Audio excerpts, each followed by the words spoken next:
hand balancing. So, kami cluster, once kami mahawag kami, ayaw ibalik ang tuntay ha.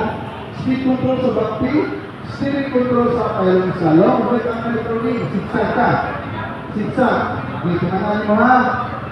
Okay, ayun. Apat, figure 8. Mga interest figure 8, ito ang gawin. So, make sure sir, isecure ko sa figure 8 na astoma. Kita ka butso, di ba? Ayun, dito ka butso. So, dapo kayo butso, kaduha ka na isecure ka figure 8. Di ba yung hinay, massage mo? Doon na hinay na wabring, hindi ka pwede.